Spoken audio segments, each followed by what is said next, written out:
Okay, what exactly self-care looks like. This is such a trendy YouTube video to make, but I'm giving my take on it because I've got some interesting things to add to this conversation, so stick around. Self-care, what it looks like to me is different day to day. Depends on what's kind of going on. I'm all about being kind to yourself and doing these relaxing rituals, taking a bubble bath, having a glass of wine, having these long, luxurious hygiene routines. I think it's great and it has its place, but it can get hard to distinguish between what is self-care and what is just overindulgent. It's a balancing act. If I'm soaking in my tub after a day of scrolling through my phone, watching YouTube videos, and just being completely unproductive, that's not self-care. Okay, that is a mirage of self-care to distract me from all the things that I didn't get done that day. On the other hand, if I tackled a long to-do list, I finished some big project that I've been working on, or maybe I've just had a really physically or mentally taxing day, yeah, a bubble bath might be the self-care that I need to set myself up for a great night's sleep. Okay, now I'm done with the bath example. It's just kind of what everybody, I'm pretty sure, pictures when they think of self-care. But let's get into the nitty-gritty here. What exactly is real self-care? The first thing you need to do, in my opinion, to truly take care of yourself is to establish some goals. Your life is going to be an aimless mess if you don't have anything that you're working toward. How can you know what you need if you haven't established where you're going with your life? If you don't have any idea what you want in life, you're going to end up chasing short-term satisfaction. Your happiness is going to be fleeting and entirely based on your next dopamine hit. Having a variety of goals gives meaning to your day-to-day life.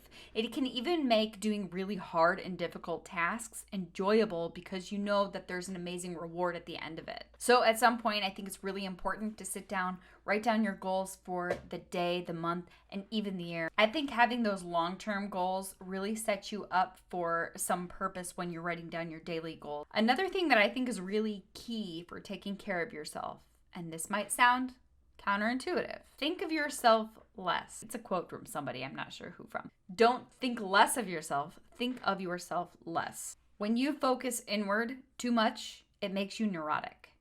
Now, it's definitely true that by overextending yourself and being there for others too much, that can also be detrimental to you as well. But in the world we live in, let's be real, we're much more prone to being self-centered and very self-focused and worried about how we look to other people. And that can really set us up for failure. One thing that really helps you to do this is to make sure that you're keeping your word to your friends and your family.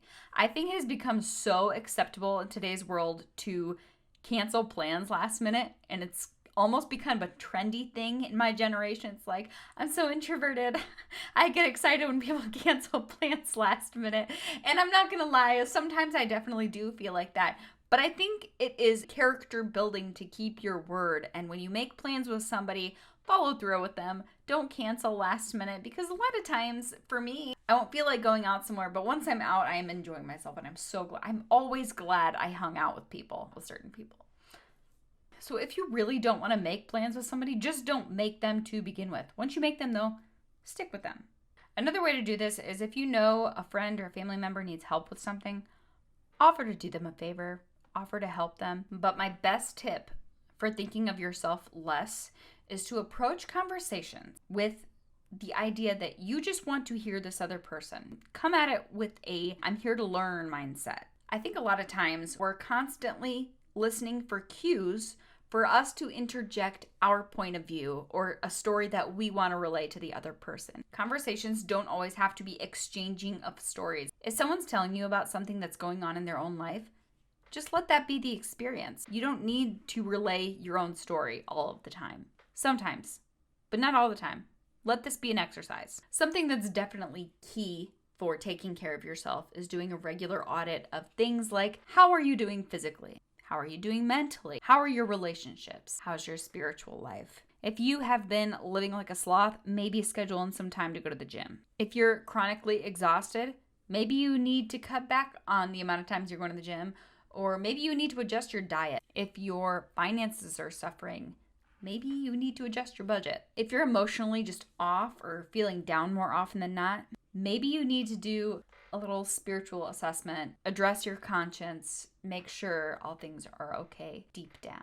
It sounds cheesy, but it's true. And maybe you're somebody who needs to see a therapist. I don't know. It's totally okay if you are. Your physical well-being could definitely affect that also. Assess your relationships and any other area of your life where you know you could use some growth. And then from there, you can go back to making your goals. Okay, so for this last tip, I'm going to give you a softball. Take care of your environment.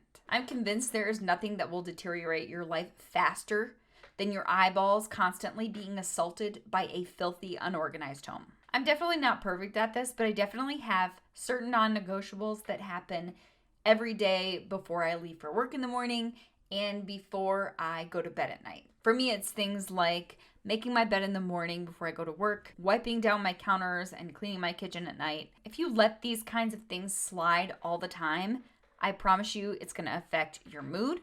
It's going to affect your productivity and your ability to focus. And it's even going to affect your eating and sleeping habits. Trust me, my motivation to cook a healthy meal goes out the window if it means I have to do it in a filthy kitchen. Seeing a messy room and an unmade bed makes me feel anxious and not relaxed and ready to go sleep in it. Hopefully this video gives you a more realistic view of what healthy self-care is. When I make videos on these more trendy self-improvement kind of topics, I'm genuinely trying to add something valuable to the conversation. I really appreciate you sticking around for this whole video, and if you liked it, please give it a thumbs up and subscribe to this channel for more self-improvement videos. And also tell me in the comments, what is your classic bubble bath-esque kind of self-care activity? Because I know we all have one. Mine actually is a bubble bath. Sometimes I do them in indulgence and sometimes I do them out of self-care. You can't stop me. See you next Saturday.